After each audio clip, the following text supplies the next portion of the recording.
Hello and welcome to the show. This is a new interview series where we sit down with New South Wales best photographers and go through some of the work. Today on the show, we have Daniel Tran. Daniel, you're originally from Coffs Harbour. Yeah. But where did you learn to shoot landscape photography? So the landscapes of New South Wales is really where I learnt everything about photography, and pretty much everything I know today was learnt just photographing the New South Wales landscapes, coastlines, rainforests, all that kind of stuff. Spent a lot of time actually just travelling around New South Wales to begin my photography career.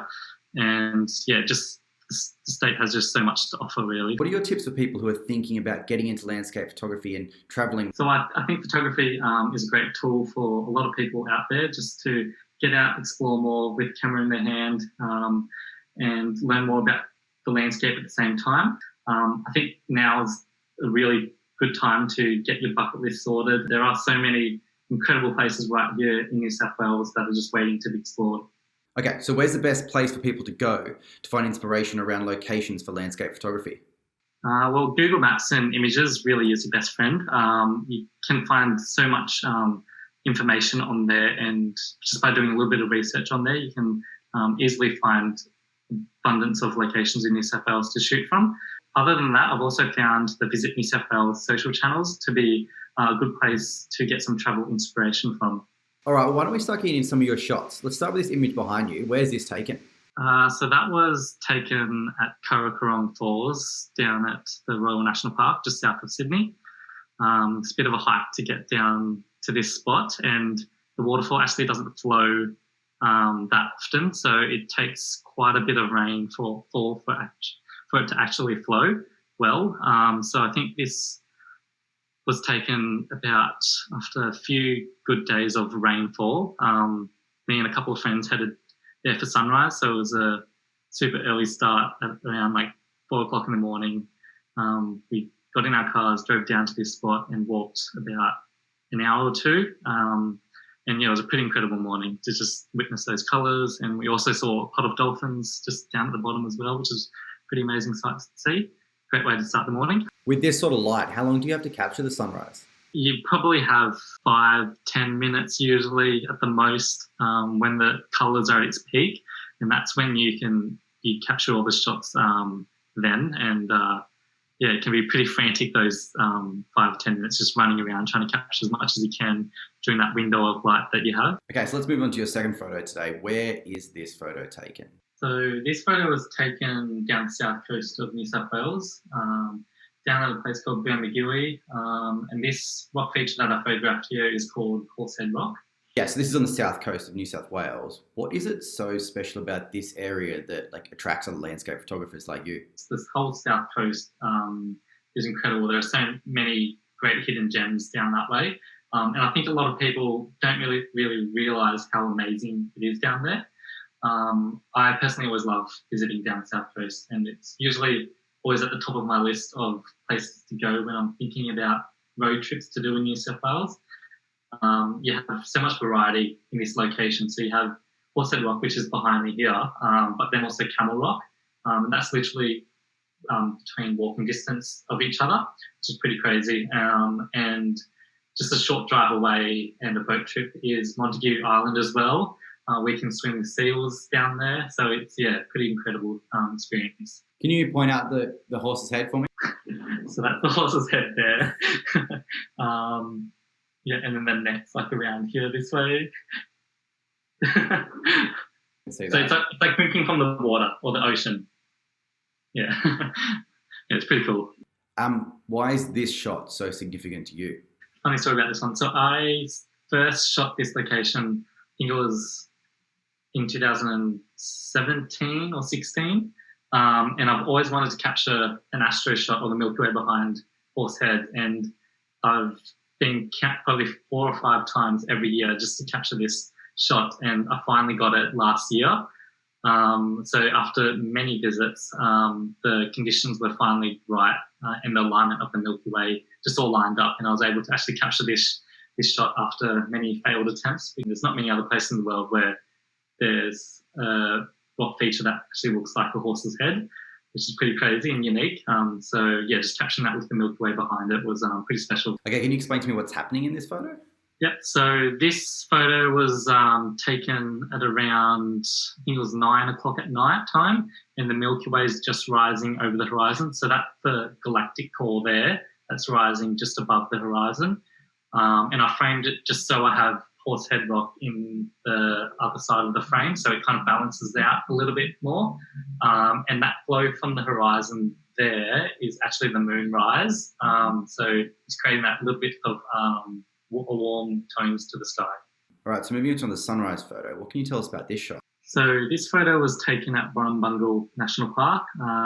So it was about a 6-hour drive from Sydney, so a little bit longer than the standard road trip. But I spent a good weekend just out there exploring this incredible place. There's just so much to photograph up there, and with some really good walks as well, or hikes that you can do. So this is probably one of my favourite vantage points where you can almost view all the way out to the horizon with so many layers, all the mountain ranges, just make it a really unique landscape, especially with the bed knife just behind me. It's a pretty incredible, interesting, unique rock formation that just sticks up out of the landscape. So you mentioned you went out for the weekend. Is there a bunch of different locations that you can shoot? Yeah, I did go out there for the weekend, but I mainly stuck around this location to photograph.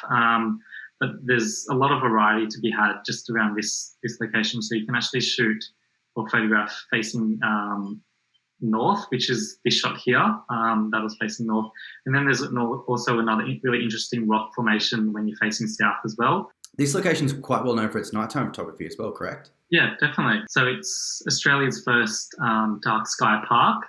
And being so far away from city and light pollution, yet really able to see the magic of the Milky Way and the night sky yourself, rather than being close to the city where it just washes it away. I think not many people actually realise how incredible it is seeing the Milky Way with your own eyes out in these landscapes.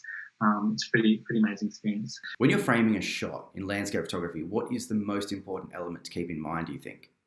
I would say it's creating a sense of depth in your photos.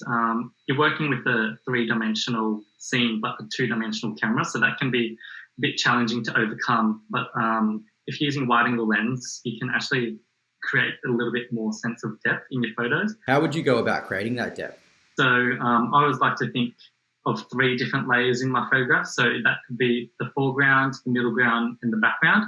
And I always try to think of these 3 layers when I'm composing a shot, and just to try to have an interesting element in each of these layers. So I actually have this rock here in my foreground, and then in the middle ground are these 2 rock features here and there.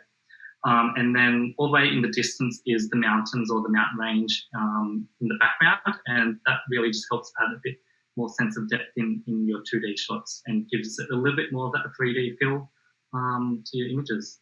All right, next photo. Now, I don't think I need to explain where this photo is taken, but what can you tell us about it? Yeah, so this photo was taken part of a series for Destination New South Wales, where I photographed the Sydney icons for them, and just capturing interesting, unique angles of Sydney so that it could help promote Sydney to the world. So some of these images actually ended up on a billboard in Times Square, which was pretty amazing. As a photographer, I couldn't even dream of having my photos ever projected on a billboard in Times Square. So that was pretty incredible just to go out there and see my photos up on a billboard. Did that take you by surprise? Yeah, it did. So when I first got into photography, I never imagined I'd see the day that my photo would appear on a billboard in Times Square. So it was, pretty amazing achievement, I think, to have that happen. Now let's go back to the shots behind you. What can you tell us about the light? So this shot was taken at sunrise, and we couldn't really choose a morning to go up there and photograph for sunrise. So we just had this set morning, and it just happened to be that morning where the sky just exploded with colours. So we were super lucky to be able to experience that and be up there to capture Sydney with all this colour in the sky. For you, what do you think is the best seasons to shoot sunrise? Yeah, so I would say autumn, around all the cooler months. The light just tends to be a little bit more crisp, I find. and that's usually when I'll go out more often during these cooler months to go out and capture some of my work. I don't know why this is, but it just happens that way. The skies are just more vibrant, and it's really fun time to go out and shoot. Pretty fortunate and grateful to be living in such a beautiful part of the world and to photograph it. Looking at all these shots, it really does start to get you dreaming about heading back out to New South Wales and just shooting a lot, doesn't it? Yeah, so I spent the last couple of weeks just going through all my New South Wales photos, the catalogue of thousands of photos, and it's just made me wanted to look forward and to exploring some new or old places again. Can you give us any tips on what's at the top of your bucket list? So right at the top of my list at the moment is Lord Howe Island. So it's probably been on the top of my list for a few years now, but I've never had the chance to go out and experience that place. Just looking at the photos, the place looks unbelievable. Daniel, thank you for coming on the show. It's been really, really insightful, and I'm sure a lot of people are now inspired to go out and try landscape photography. Yeah, so I hope for those that are watching this, my images can give them a little bit of inspiration and maybe something to look forward to in the future, and to get out there and explore all the incredible places that New South Wales has to offer.